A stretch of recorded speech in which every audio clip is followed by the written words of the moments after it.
How's it going? Here's another shop update on the Beaver built shop.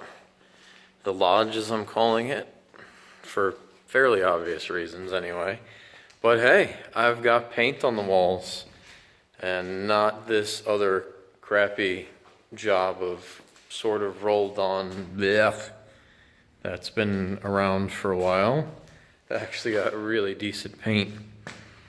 That is a color from Valspar called Wet Cement, and I actually forget what this one's called, but you can still see there's some wet spots drying there, but they're both flat colors, which were cheaper, so I ended up getting that because this paint's not cheap in the 5-gallon bucket size. But yeah, this Harbor Freight paint sprayer has definitely made this whole project a heck of a lot easier, although that's not the Harbor Freight tip. I got one of these extensions when I was at Lowe's getting the paint, and it made doing the upper part a heck of a lot easier, quite frankly. I did take it off to do the blue because I needed to get in and around stuff at basically me height, not on the ladder. So yeah, there's still some touch up that needs to be done, pretty obviously. The line isn't exactly clean. I used this doohickey here I saw when I was in the paint aisle. It's just a light, thin, flexible piece to block off. It worked. I just happened to accidentally spray past over there, and I didn't line it up perfectly.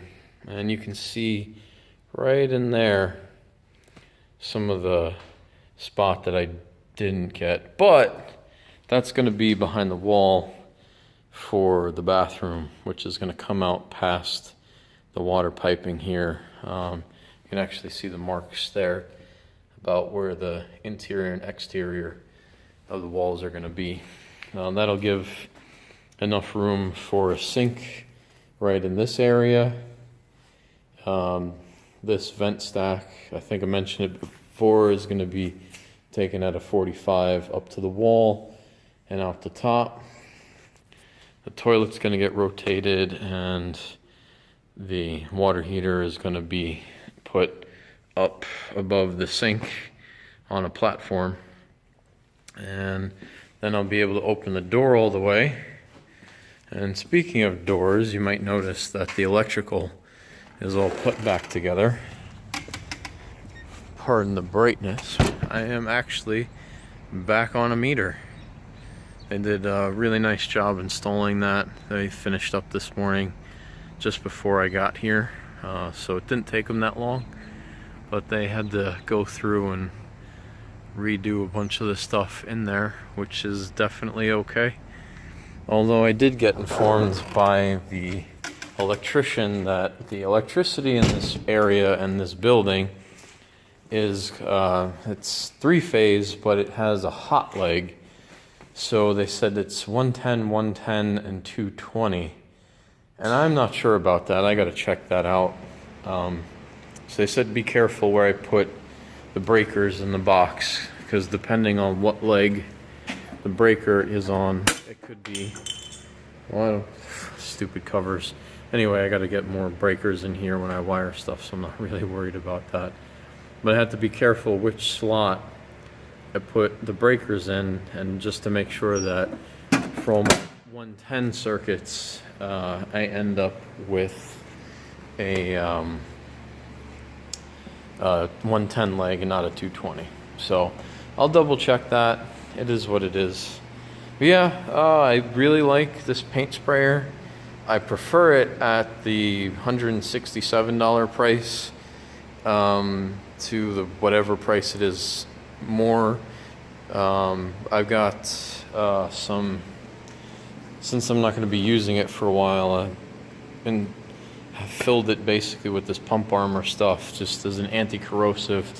It's actually through all the lines, the gun and the sprayer, itself, just to help keep it from rusting and corroding inside, because I have no idea what the water's like in this area, and I've just been flushing everything with buckets of water, and there's the overspray bucket. So yeah, it helps to have 3 buckets.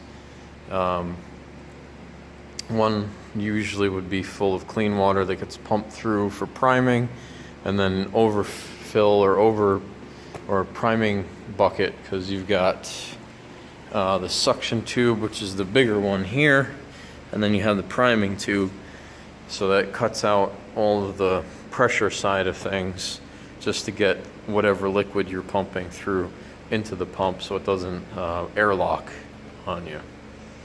So yeah, next step is obviously letting the paint dry a bit, but that shouldn't take too long. I've got the heat turned up a little bit, but not a whole lot. Then I gotta fill in that and that. That'll be tomorrow morning, and then I gotta start, well, tonight. Well, maybe not tonight actually, because I got some personal stuff going on I gotta take care of. But probably after I patch that up, I'm gonna sit down and figure out the lumber I need for this place, and then order it, and figure out where to order it from, because big box stores are great for some things, but their lumber usually isn't super awesome, and I prefer to have less bowed bits to fight with when I'm trying to make the walls look pretty decent. So I might check out some local lumber yards and see what's up with that, price comparisons and whatever. But yeah, so yeah, that's pretty much about it. Had a lot of stuff going on the last few days, that's why I haven't heard from me in video. Hasn't been a whole lot to actually update you over. But this, I think, looks fantastic. It is a little darker than what a lot of people would be used to for shop paint, but I like the way it looks. The blue will definitely help hide some of the crud from just workbench height. So that's 5, I think 1, 2, 3, 4, 6 courses up. It's about 50 inches here from the floor to that. And then I don't like white walls in a shop, because that's what they eventually look like. You know, it just gets grody. You get stuff hanging off the walls. It just doesn't look very good. This at least gives a uniform color that's a little bit lighter, and I think it looks good in a combination. And when, as you can see, there's 4 fixtures that sort of work in here. Then the other side doesn't even have anything. But after the bathroom gets framed in, I am going to run 8-foot LED tubes, fixtures I should say, not tubes, over from the front to the back, and also even in the back there, if I can fit them in decently, just because that needs light up there too. I'm going to be ordering them from Amazon. I'll eventually throw up a link when I get around to that, because I got to order them first, but I'm going to just take things one at a time. So the bathroom framing and plumbing and some wiring, since pretty much all the piping for the water is over here. That's the main inlet for the whole building, and the meter. Since that's all going to be enclosed and insulated, I am actually going to heat it with a 220 convection heater.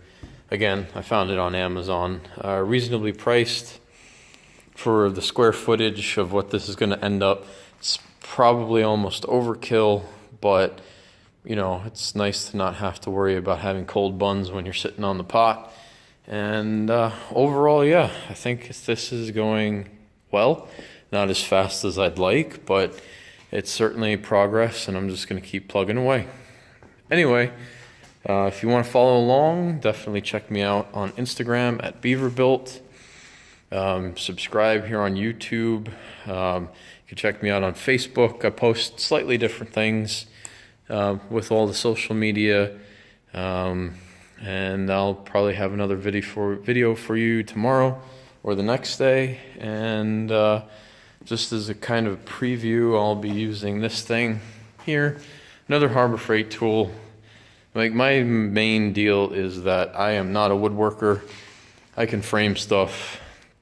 My dad's ancient circular saw is kind of getting finicky with the trigger, so and also the gate sticks, so it makes it hard to actually cut. Yeah, it should be a lot easier to use, and it's also cracked up there. Don't worry, it's actually unplugged, so I'm not putting my fingers where they shouldn't be.